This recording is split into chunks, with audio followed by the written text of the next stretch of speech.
Recep Hocam. Selamünaleyküm. Bismillahirrahmanirrahim.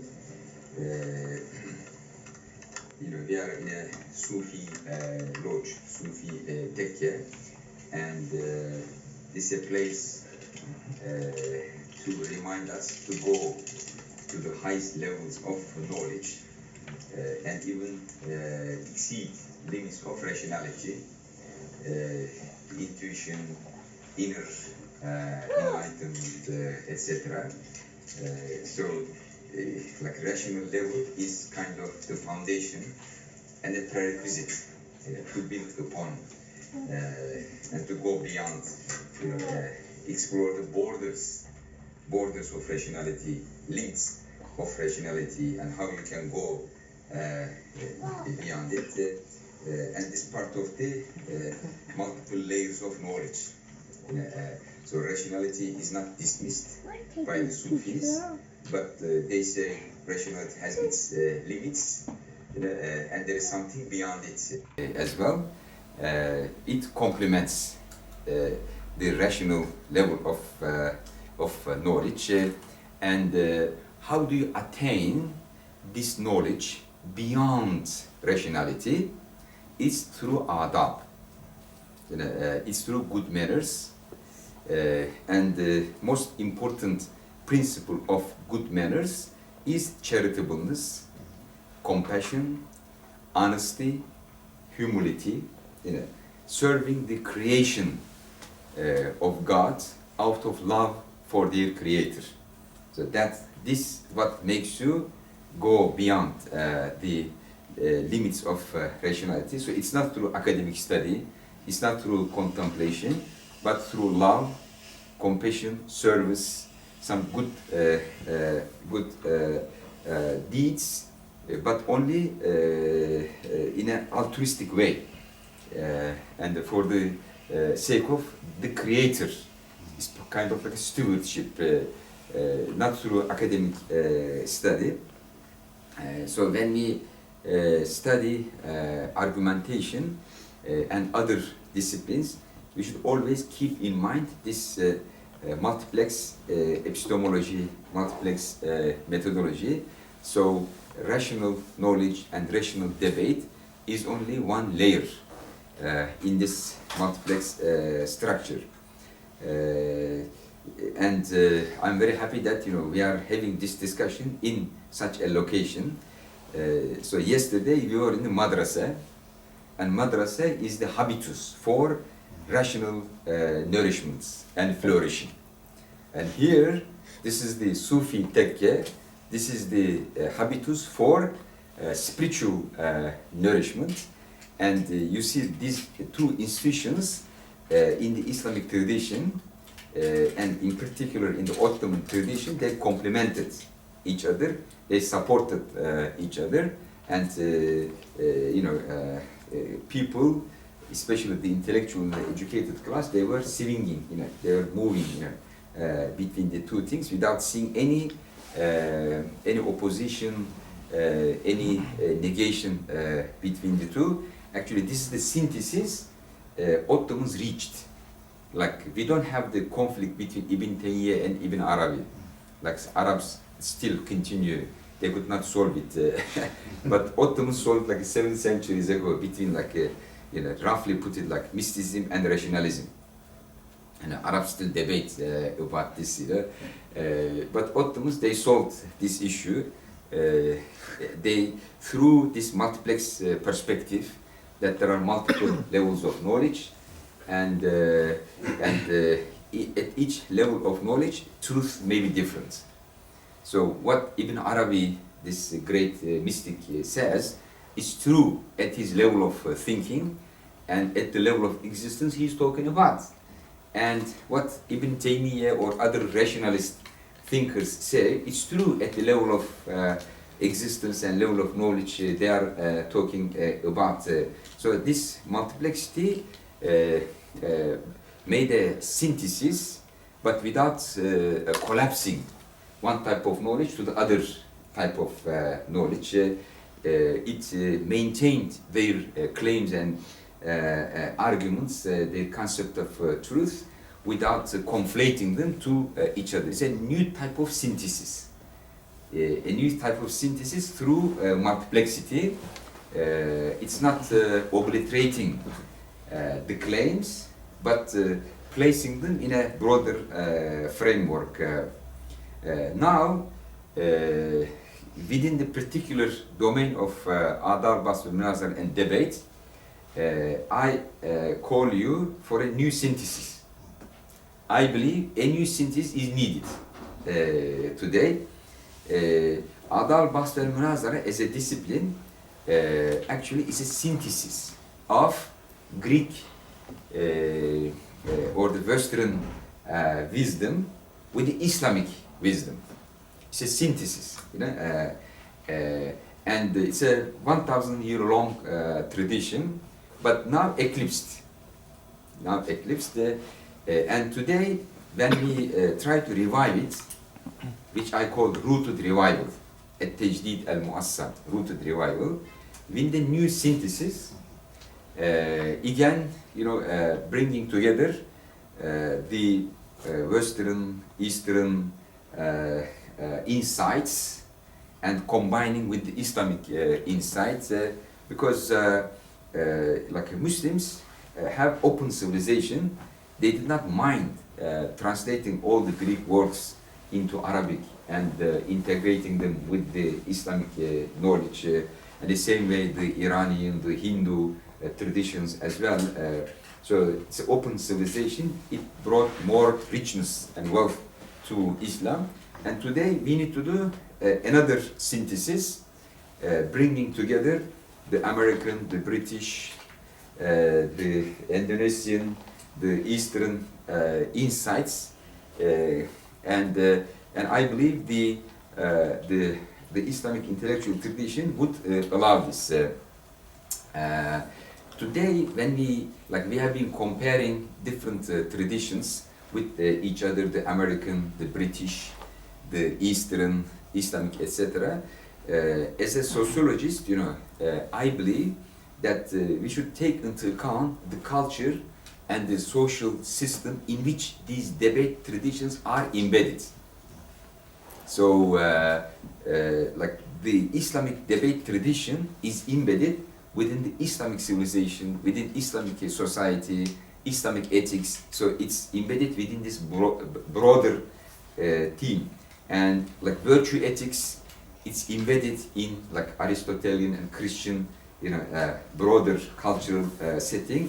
And this combative, like this, the American, the British, the combative argumentation model, is embedded in that culture and society, because now we see that, like in America, competition, you know, individualism, self-promotion, these are, you know, important values, and you cannot separate debate from these common values in the society. So this capitalistic social economic system, you cannot say it has no impact on the debate culture.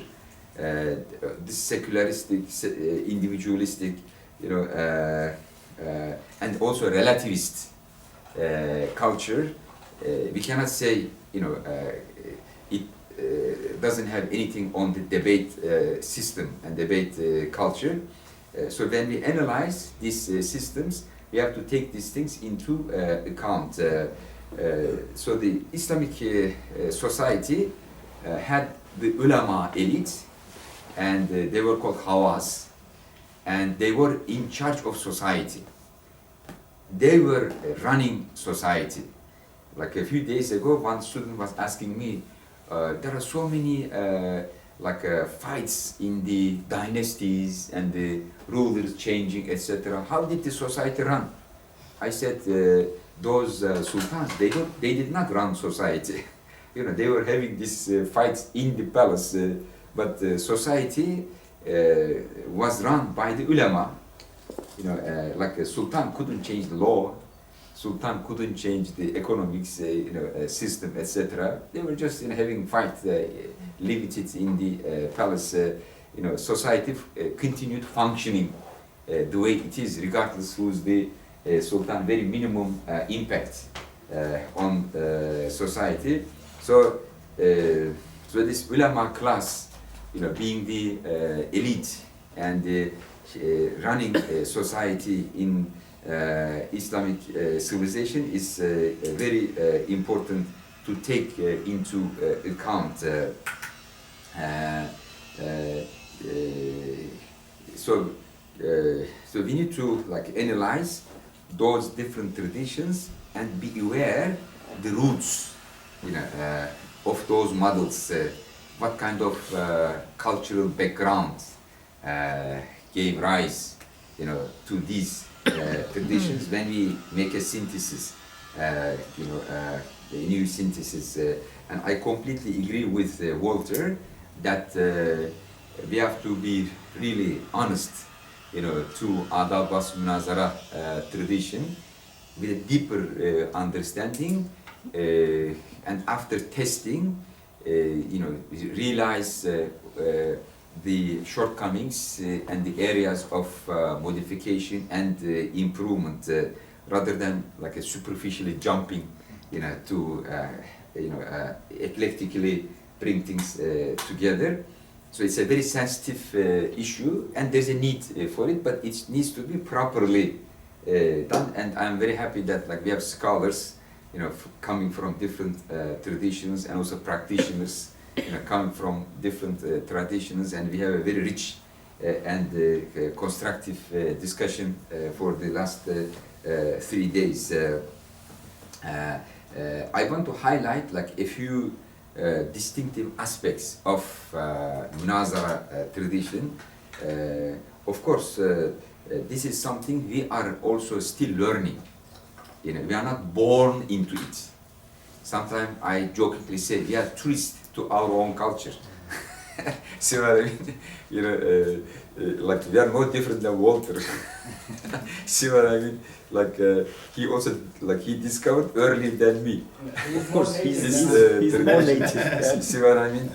I discovered Munāẓara after finishing my PhD.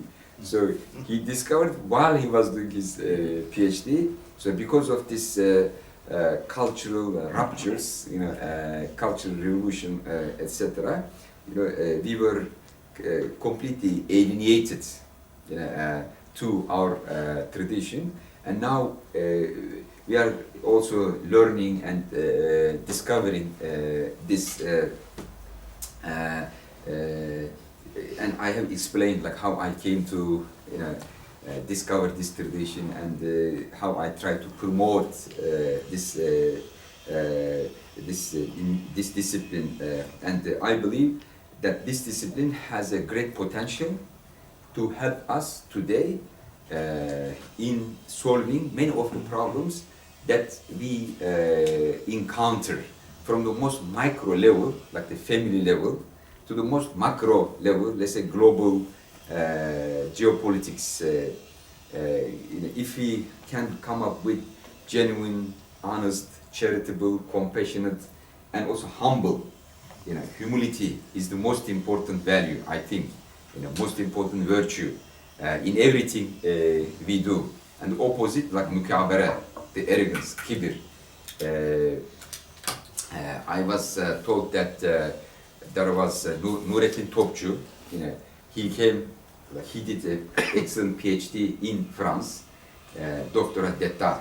Then after he returned back to Turkey, he had some questions, and nobody could answer, some philosophical questions, and he was asking help from a friend.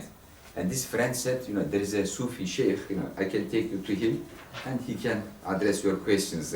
And he went to this Sufi sheikh, he said, I have a friend, he's like big philosopher, educated in France, etc. Should I bring it to you? And the sheikh asked one question, is he arrogant or humble? He said, if he's arrogant, don't bring him.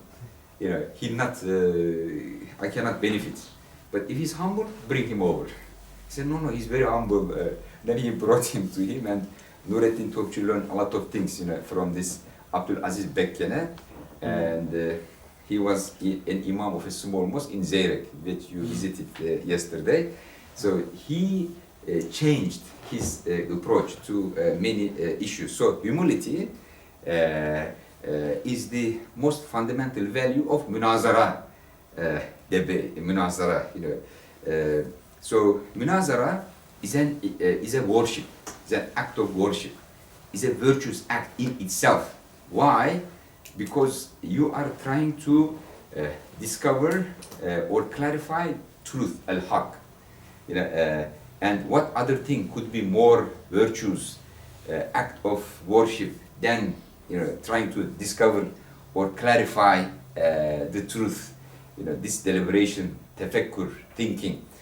So Munāẓara is not a sport. It's an act of worship to Allah Ta'ala. But there are prerequisites for it, like all other acts of worship.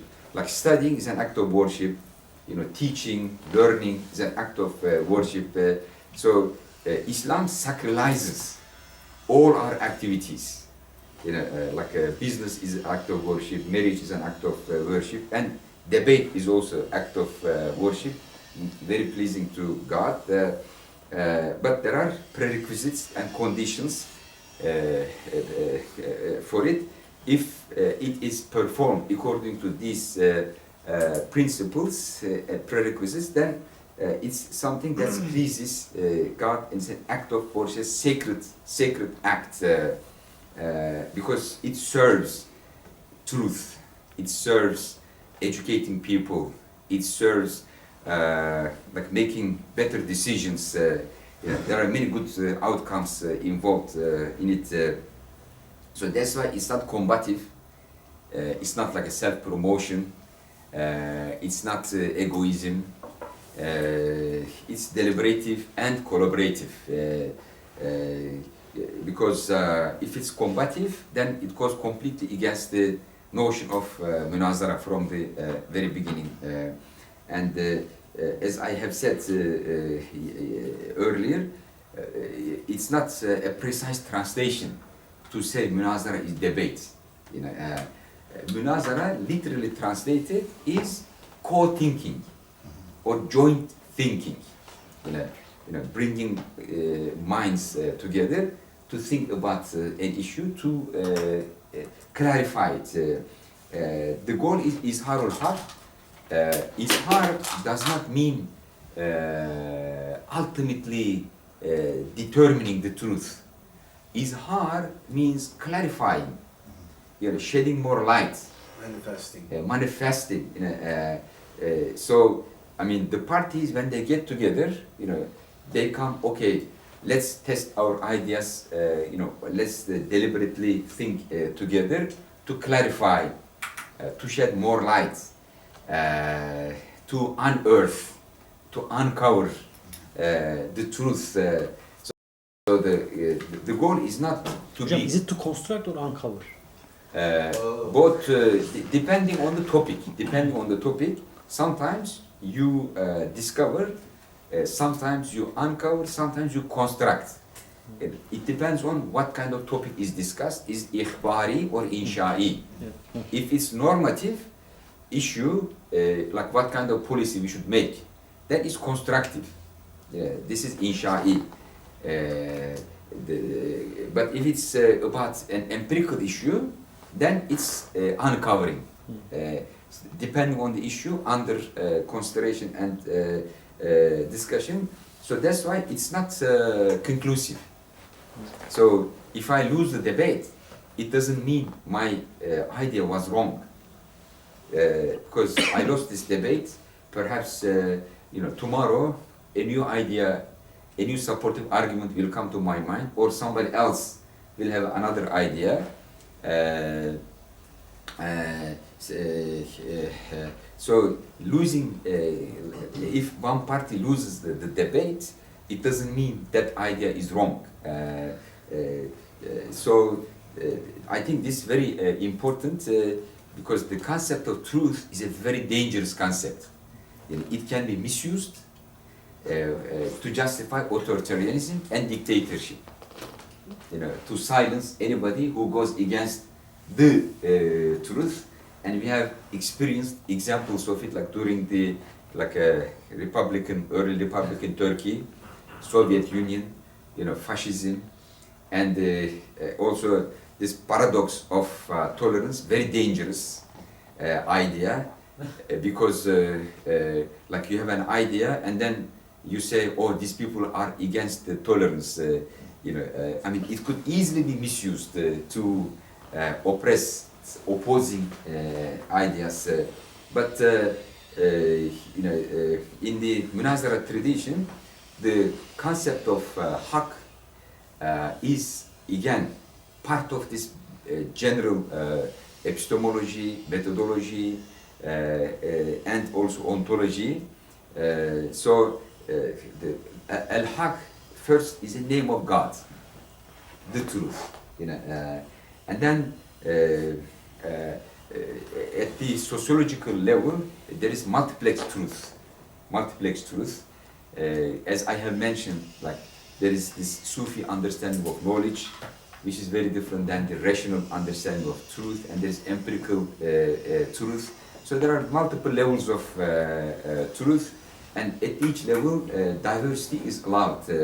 So in the Islamic tradition, the concept of truth is the most important instrument for the justification of pluralism, freedom of expression, rather than justification for authoritarianism and imposing. But we have to understand what's meant by al-haq. Al-haq may mean truth, may mean reality. I mean, so it's not easy, to translate it to English. But this multiplex concept of truth is very important. So let me clarify a little bit this multiplex truth. So there are different levels of existence, and at every level of the existence, truth may be different. Let's say in this material world we have gravity, right? It's true. But do we have gravity in the metaphysical world? Of course not. So what's true here is not true there. See what I mean? And at the level of God, things are completely different. So reality is very different. Truth is very different. So like Muslims accept that there are like levels of existence, and in every level of existence, truth is different. So the multiplex concept of truth at each level of existence is very important. And second, in our social life, normative truth. So there are three levels for it. One level, universal normative truth, based on certainty, yakiniyat. Like life is sacred. This is universal, no doubt about it. And the evidence is very strong for it, and everyone must accept it. So life, property, honor, religion, freedom of expression, and family. These are sacred and must be protected. These are universal truth beyond any doubt. So these are yakiniyat and daruriyat, axiomatic knowledge. But then there is another level which is relative level, relative truth. This is the level of zanniyat, where like you have to deal with uncertainty in social life, and there's a methodology for it, usul al-fiqh. So a methodology is developed how you deal with uncertainty. And this morning we had a very interesting discussion. One of our students, he's writing a thesis on Fahrettin Razi's theory of uncertainty. He claims that Quran is uncertain when it comes to its indications. He says language is uncertain. Language does not indicate certainty unless there is a supporting evidence, karina. So with supporting evidence, circumstantial evidence, you understand that it is certain. Otherwise, language does not mean certain. It's a very postmodern argument, right? And this is like a leading rationalist theologian, Fahrettin Razi. This is the second level, which made possible rise of many schools of law, many schools of theology, and also many schools in tasawwuf. This is the level of relative truth. And then there is another level, the third level, the level of subjective truth. Subjective truth, where religion left unregulated. Şeriatu sakitun fihi, left unregulated. Like you like blue color, she likes the dark color, you like fish, she likes vegetables, no problem. This is the subjective domain, individualistic domain, and you don't need any justification. You are not required to justify your choice in that domain. So three levels of normative truth. One is universal, must be accepted globally by everyone so that we can have a global order. The other, relative, but requires a methodological justification. And the third level, people are free. They don't need any justification for it. So the modernists, they wanted to make everything standard and universal. This was their goal, like everything is universal, so everyone must accept. We have discovered the truth. So this led to authoritarian regimes, and as a reaction to it, the postmodernists adopted the third level, the mubah level, like everything is subjective. But I think this concept of multiplex truth helps us, bring insights from the modernist, from the postmodernist, but in a particular domain. We accept there is universal truth, but we accept there is subjective truth, and we accept that there is relative truth as well. So the concept of truth, I think, is very sophisticated concept and needs to be elaborated more and more. And also the concept of adab, I think, is a very comprehensive, holistic concept. So it doesn't mean only like you have adab during the debate. It's a holistic concept. You have adab in everything you have. And actually, when they critically analyze a scholar, especially in the discipline of hadith, they look at adalet and zabt. Adalet, like the scholar's daily life, like how you deal with your wife, children, neighbor, other people. So this is very important for the integrity of the scholar to be respected as a scholar. And then zabt, academic competence. So I mean integrity in social life and academic competence. These two are analyzed together, and adab involves your relationships with everything, because adab and ethic is a relational concept, and we have like many relations: vertical relationship with God, and horizontal relationship with other human beings. So adab as munazara is embedded within this general understanding of adab. And actually, in the Sufi lodges and in the madrasas, at the door they wrote "Edeb Yahu," "Edeb Yahu," morality for the sake of God. Have morality, have good manners, have etiquette for the sake of God. So, for the sake of their Creator, you establish good relations with His creation. Okay. Hocam, can you explain Yahoo? Yahoo means for the sake of God. Who, he. Who means he. That means like edeb Yahoo means have edeb for the sake of him, for the sake of God, for the sake of God. So your relationship, your vertical relationship with God makes you have good manners, ethical relations with your peers, human beings, plants, animals, etc. Actually, I have very interesting anecdote in this Tekke. An American professor, he asked for an appointment with me. It was like before COVID. So he came here, and the first question he asked, who feeds the dogs and cats on the streets? I was shocked because it's something we take for granted. Yani. We feed all the cats and dogs, you know. I was shocked. I said, everybody, and then he was shocked. He said, why do people feed the cats and dogs they don't own? Yeah, so like this was big enlightenment for me to understand this Western mentality and the mentality in Istanbul that we have.